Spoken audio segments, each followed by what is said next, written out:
को मारने के लिए उसके छोटे भाई सुग्रीव को अपने पक्ष में ला लिया और बाली को मार दिया। इसके बाद राजा रावण को मारने गए तो राजा रावण इतना बलशाली था कि राम उसको मार नहीं सकता। वहां पर भी उसने रावण का भाई विभीषण को मिला लिया, अपने पक्ष मिला करके रावण को मार दिया। उसी तरह से महारानी दुर्गावती को मारने के लिए आसफ खान ने बदन सिंह गोंड को अपने बदन सिंह उप सेनापति, मुख्य सेनापति आधार सिंह था, उप सेनापति 4 थे महारानी दुर्गावती, उसमें से एक बदन सिंह था। तो वो बदन सिंह ने गद्दारी करी, आसफ खान से मिल गया और रानी की जो पोल पट्टी सब जाकर बता दिया और उससे कारण जो है रानी मारी गई। इतिहास में पुस्तक में लेके आया था आज कम से कम आपको दिखाने के लिए।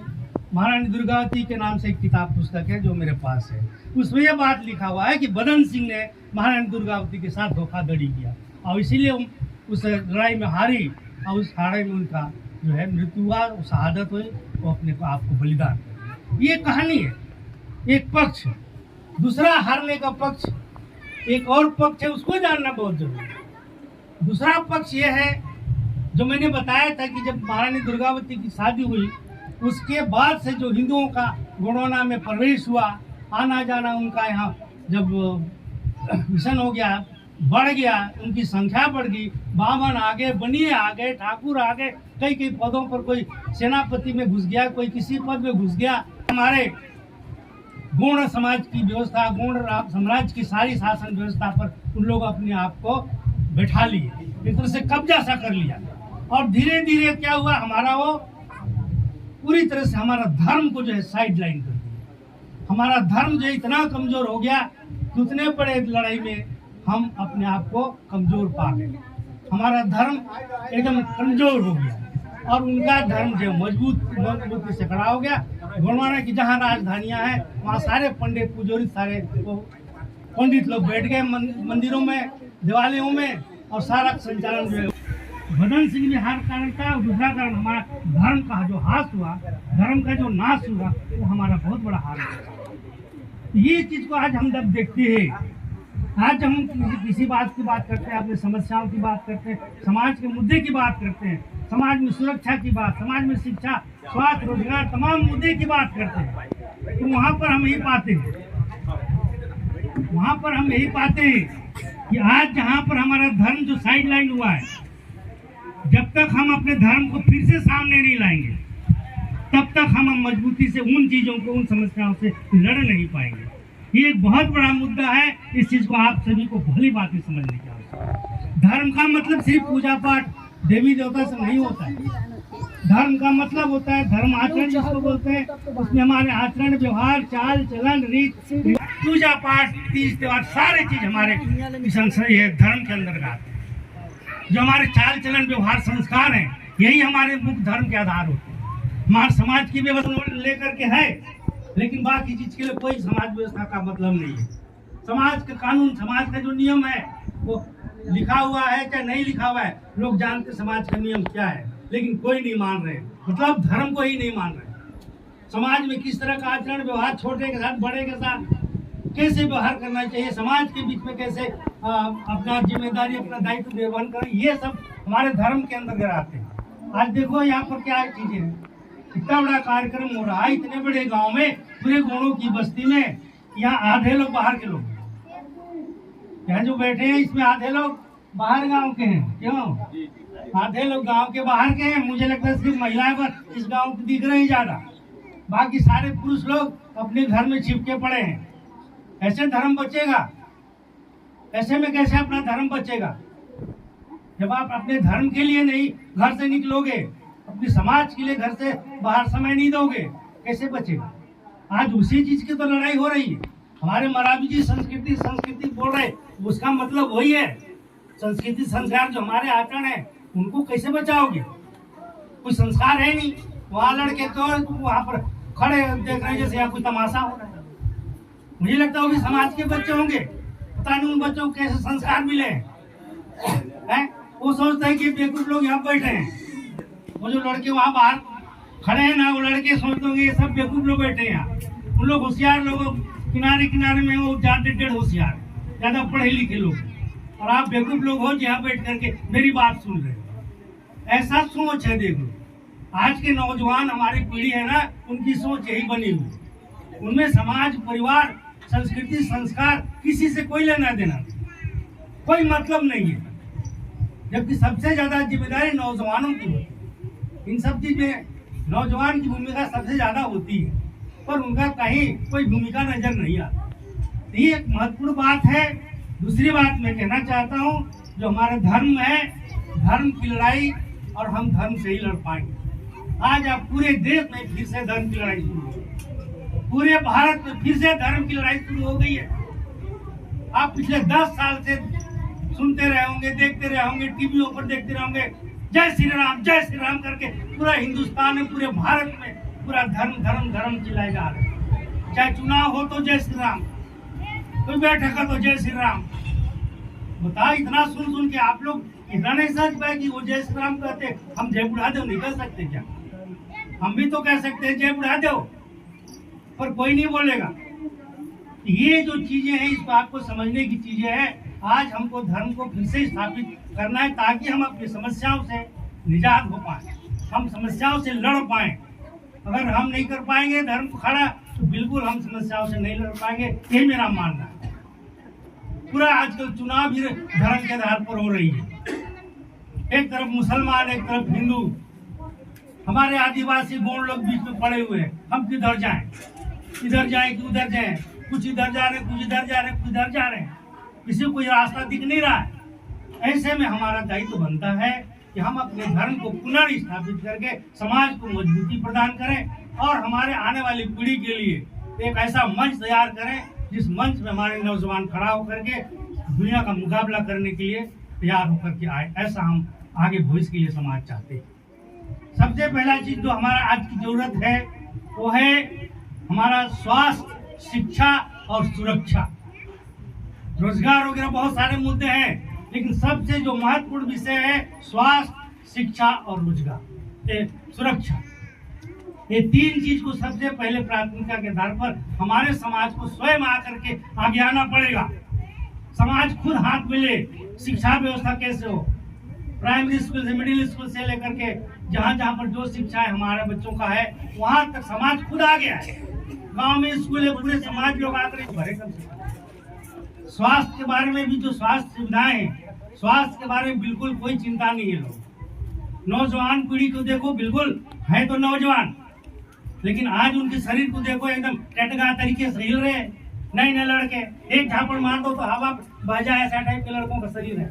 नए नए लड़कों का कोई ताकत नहीं है उनमें, क्योंकि उनको स्वास्थ्य की चिंता नहीं है। न ढंग से खाना है, न ढंग से कुछ करना है, न स्वास्थ्य के बारे में कुछ चिंता करना है। जहाँ पागे तो दारू पीना है, गांजा पीना है। ये सब व्यवस्था है वो बहुत प्रभावित हो रहा है समाज को। दूसरा चीज हमारा सुरक्षा, जो सबसे बड़ा मुद्दा है। इस मुद्दे को मैं आपको बताना चाहता हूँ। सुरक्षा इसलिए बड़ा मुद्दा है कि हम आज सभी तरह से असुरक्षित इसलिए है कि हम लोग आदिवासी कहे जाते हैं, गोड़ लोग, और गोड़ लोग आदिवासी होने के साथ उनके बारे में जो कहा जाता है कि ये भोले भाले सीधे साधे, ऐसे बोलते गोड़ लोग भोले भाले सीधे साधे बोलते। इसका क्या मतलब होता है? सीधे साधे का मतलब क्या? काटता है कि नहीं काटता है? टेढ़ा मेढ़ा कांटेदार पेड़ रहेगा उसको कोई नहीं छुएगा, जहाँ सीधा पेड़ देगा काट लेगा, अपने काम में ले लेगा। ठीक है, टेढ़े मेढ़े रास्ते में कोई नहीं चलता, सीधे रास्ते में लोग चलते हैं। शॉर्टकट चलो ऐसा करके चलते हैं कि नहीं चलते? तो वो सीधा साधा आदमी को जो चाहेगा वही ठग लेगा, जो चाहेगा वही मार देगा। नहीं मारेगा है? आपके पास कोई सुरक्षा, कोई साधन है ही नहीं। एक तो आप कमजोर, शारीरिक रूप से कमजोर, मानसिक रूप से कमजोर, आर्थिक रूप से कमजोर हमारा समाज। ऊपर से सुरक्षा की कोई व्यवस्था नहीं है, कोई व्यवस्था नहीं। कोई कहीं पर भी पकड़ के मार देगा, कहीं पर भी लूट के ले जाएगा। कुछ नहीं कर सकते आप, कोई कुछ नहीं कर सकता। ये मैं दावे के साथ कह सकता हूँ। गांव में आकर किसी को लूट के ले जाएगा, मार के चला जाएगा, आप कुछ नहीं कर सकते। ऐसा क्यों बना लिए हम अपने आप को? असुरक्षा क्यों बना लिए हैं? कोई कुछ भी कर दे हमको, उसकी सुरक्षा के लिए, हमारे समाज की सुरक्षा के लिए, अपनी सुरक्षा के लिए तो हमको कुछ करना पड़ेगा ना। सीधे साधे भोले भाले रहने की जरूरत नहीं है, चतुर चालाक बनने की जरूरत है। चतुर चालाक बनिए। पर हमारे लोग चतुर चालाक बन के क्या करते हैं? हमारे लोग चतुर चालाक बन के अपने समाज को लूटते हैं, चतुर चालाक बन करके, दूसरे को नहीं। थोड़ा ताकतवर हो गया, बलशाली हो गया, अगर उसको कोई लड़ना है तो अपने समाज को मारेंगे, दूसरे को नहीं मारेंगे। ये उल्टा जो गंगा बहाते ही लोग, इस तरह का जो समाज में जो परिस्थिति निर्मित हुई है, ये बड़ी चिंता का विषय है। इसलिए कम से कम अपनी सुरक्षा के बारे में हमको स्वयं में सोचना पड़ेगा। हमको अपनी सुरक्षा के लिए कैसे कैसे उपाय करने पड़ेंगे। कुछ तो उपाय करने पड़ेंगे। कुछ जानवर ऐसे हैं जिनको हम जानते हैं इसका सींग है, जाऊंगा नहीं तो कटूस देगा, ऐसे सींग से मार देगा। भैंसा है, बैला है, सीधे साहब उसके पास नहीं जा सकते। कुत्ता है, भोंकता काटता है, सीधे से नहीं जा सकते उसको। जा सकते हो क्या? नहीं जा सकते। इस तरह से कुछ जानवर है, सांप है, डस देगा, डर जा दो। प्रत्येक जानवर के पास कुछ न कुछ अपने सुरक्षा के लिए साधन हथियार मौजूद है। लेकिन घोड़ ऐसा है जिसके पास न दांत, मुंह है, न सींग है, न हाथ है, न पैर है।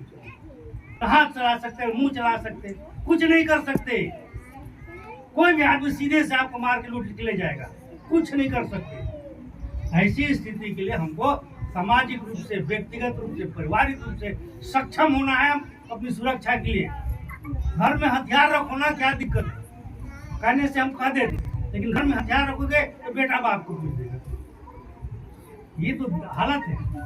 अगर घर में हथियार है, रख भी लोगे ना, तब तीज तलवार कुछ भी रखो घर में हथियार, तो बेटा ही बाप को पूछ नहीं देता है। जब वो हमारी सुरक्षा के लिए, परिवार की सुरक्षा के लिए है, लेकिन वो हमारे लिए घातक हो जाते हैं। इन चीजें हमको थोड़ा सा ख्याल करना पड़ेगा। खासकर नौजवानों को इसमें जागृत करना पड़ेगा।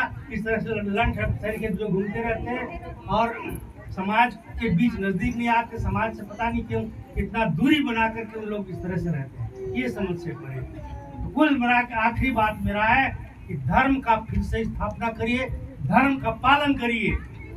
धर्म का पालन शुरू एक करिए, एक व्यक्ति से, परिवार से, फिर समाज तक आइए। जो संस्कार समाज का, परिवार का है, लोगों का, बच्चों का, उसको समझिए। छोटे के साथ कैसे, बड़े के साथ कैसे व्यवहार। समाज के जो नियम है, सामाजिक व्यवस्था है, उसका बताइए, इसका पालन करना अनिवार्य है। समाज के जो नियम है, इसको मानना जरूरी है। समाज के जो रीति रिवाज है, इसको मानना जरूरी है। समाज के जो तीज त्योहार, उसको मानना जरूरी है। समाज के जो देवी देवता, उसका पूजा करना जरूरी है।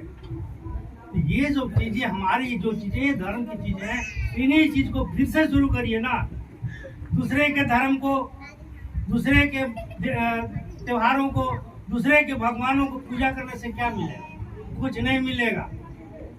इसीलिए मैं कहता हूँ, आप अधर्मी मत बनिए, विधर्मी मत बनिए, आप स्वधर्मी बनिए। अपने धर्म का पालन करने वाला बनिए, अपने गौड़ी धर्म का पालन करने वाला, गौड़ी धर्म को पालन करिए, ऐसा बनिए। अभी देखिए सावन आएगा, पूरा लखनपुर से उदयपुर तक एक लाइन से गोंडवेरी स्कूल के बच्चे और काल लेकर के वो पानी लेकर कहाँ जाते हैं? कांवर यात्रा में। सावन आएगा, कांवर यात्रा में जाओ, शंकर भगवान को चढ़ाने के, ठीक है। तो ये जो चीजें हैं, जो हमारा है ही नहीं, उसको और हमारे बच्चे लोग दौड़ दौड़ के जा रहे, हमारे सियान लोग मुख दर्शक बने हुए, खाली देख रहे तमाशा। हमारी जिम्मेदारी बनती उन बच्चों को रोके, ये गलत कर रहे, हमारा नहीं है। आप हमारे समाज का, अपने धर्म का पालन करो, हमारे धर्म के नियम का पालन करो। दूसरे धर्म का पालन करने से आपको कुछ नहीं मिलने वाला, ऊपर से नुकसान ही होगा। ये बहुत सारी बातें हैं, ज्यादा कहने की जरूरत नहीं है, ज्यादा समझने की जरूरत है। मैं चाहता था कि धर्म की पालन की शुरुआत जैसे महाराज जी ने कहा था, उसी तरह से आप लोग भी शुरू करिए। सबसे पहले अपनी पहचान को उजागर करिए।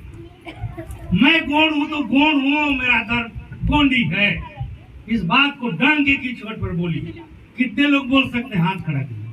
कितने लोग बोल सकते हैं मैं कौन हूँ, मेरा धर्म गोंडी? इतना अगर आप बोल सकते हैं तभी आप गौण। खाली गौण कहने से गौण नहीं हो जाए। आप डंक की तोड़े मैं गौण हूँ, मेरा धर्म गोंडी है, इतना कह देंगे ना, आप बहुत बड़ा धर्म का काम करेंगे। इसके साथ साथ अपनी जो पहचान है, जैसे महावीर जी कहा, अपने नाम के सामने तुरंत अपना सरनेम तुरंत बता दिया। कुमार सिंह कहने से कोई नहीं जानता कौन सा सिंह है, चेरवा है, खेरवार है, कंवर है, क्या है, सीधे गोड़ खोले बोलेंगे कुमार सिंह है, कोनो सिंह होगा। लेकिन कुमार सिंह टेकाम जहाँ लिखा तुरंत जानेंगे तो कौन रहेगा। टेकाम तो बड़े मन कंवर मन तो लिखे नहीं, चेरवन तो लिखे नहीं, और कौन जाति में नहीं लिखे टेकाम तो गोड़ मन लिखते, तो कुमार सिंह टेकाम लिख दे मतलब कौन है। सभी लोगों को अपना नाम के सामने अपना सरनेम, अपना गोत्र को जरूर बताना होगा। अभी स्कूल खुलेगा, परसों से नए बच्चों को एडमिशन कराएंगे, वहां पर नाम लिखाते समय अपने बच्चों का पूरा नाम सरनेम से जुड़वाइए, नाम भी लिखवाइए, उसके नाम सरनेम भी जोड़िए, और धर्म में गोंडी धर्म लिखवाइए। स्कूल का रजिस्टर में गोंडी धर्म लिखवाइए। जहाँ कोई तकलीफ आता है, दिक्कत आता है, आप यहाँ महावीर जी नजदीक में रहते हैं, इनसे बोलिए ये गुरु जी नहीं लिखते, फिर हम उस गुरु जी की ऐसी तैसी करेंगे। जरूर बोलिए कि हमारा धर्म गोंडी लिखो, हम गोंड है, गोंड तो लिखे हो ना, जाति में तो गोंड लिखे हो, तो धर्म में गोंडी लिखो। वो आपसे पूछे भी क्या, हिंदू लिख देगा, आपसे धर्म नहीं पूछेगा, आपका जाति पूछे कौन जाति है, गोंड लिखे, उसके धर्म में हिंदू लिख देता है चुपचाप बिना बताया आपको। अब तुरंत बोलो मेरा धर्म गोंडी है, लिखो, ठीक है। इतना करने का है पहचान अपना। दूसरा, अपने घर की पहचान बनाओ, कम से कम जयपुर में इसकी शुरुआत हो जाए, सरपंच, कम से कम जयपुर में इसकी शुरुआत हो जाए, हर घर में, प्रत्येक गोंड घर के छत में जो है, छानी में जो है, सतरंगी झंडा साल में एक बार लगना चाहिए। एक बार सतरंगी झंडा घर के दरवाजा में लगा दो, कोई भी देखे गोंड का घर है। अभी झंडा उंडा नहीं तो पता नहीं गोंड का घर है, चेरवा का घर है, रजवार का घर, कौन जात घर है पता नहीं है, लेकिन झंडा देखी तुरंत समझे थे गोंड का घर, ठीक है। उतना जरूर कीजिए सब घर में, इसको मॉनिटरिंग करिए, सरपंच है इसको मॉनिटरिंग करिए, तो आप खुद इसकी जिम्मेदारी लीजिए ना, आप निरीक्षण करिए किसके घर में सतरंगी झंडा नहीं है। अरे भैया 60-70 50 रुपया का छोटा झंडा मिलता है, साल में 50 रुपया 60 रुपया तो खर्च कर ही सकते, वो अपना खर्चा करवाइए उनसे, है वो बहुत बड़ी बात नहीं है 50-60-100 रुपया खर्चा करने का। साथ ही घर के अंदर, आप लोगों के घर के अंदर घुसने से किसी के यहाँ दुर्गा का फोटो, किसी के यहाँ गणेश का फोटो, किसी के यहाँ लक्ष्मी का फोटो, किसी यहाँ भगवान का फोटो, किसी भगवान का फोटो कैलेंडर के साथ लगा हुआ है, सब हिंदू देवताओं के फोटो लगे हुए, तो सारे फोटो को निकालिए। जितने हिंदू धर्म के देवी देवताओं के फोटो आपके घर के अंदर टंगे हुए हैं, तो सारे फोटो को बाहर निकालिए और नया फोटो लगाइए। अपने गोंडी धर्म का सल्ला का तरह का नया फोटो लगाइए, अपने धर्म गुरु पारी कुपार लिंगों का फोटो लगाइए, अपने महारानी दुर्गावती का फोटो लगाइए, महाराजा संग्राम शाह का फोटो लगाइए, 4 दीवार में लगा दीजिए शीशा मड़ करके। आपके घर का जो बच्चा है पूछे कौन है ये, आप बता सकते हैं महाराजा संग्राम शाह हमारे गोंडवाना का सबसे बलशाली राजा है, यह रानी दुर्गावती महारानी दुर्गावती है। अपन राज बचाते बचाते बलिदान हो गए, अपन छाती में तलवार भोंक ले, इसे वो जानी तो लिखा है कि ये हमारे राज गोंडवाना के रानी महारानी है। ये जानने के लिए वो फोटो अपने सभी घरों में लगवाइए, ऐसा मेरा आग्रह है सरपंच जी कि कम से कम ये 2 काम आप करिए, झंडा और फोटो सबके घर में लग जाए, इतना आप व्यवस्था करिए। और सब लोग इसके लिए प्रयास करिए, आसपास पड़ोस को बताइए कि हमको अपने गोंडी धर्म को फिर से स्थापित करके उसको उजागर करना है कि हम गोंड हमारा, ठीक है। बहुत बहुत धन्यवाद आप लोगों को। 1 घंटा तक हम आपने सुना मेरी बात को, इतना कहकर मैं अपनी बात को समाप्त करता हूँ। सादर जोहार, जय जय।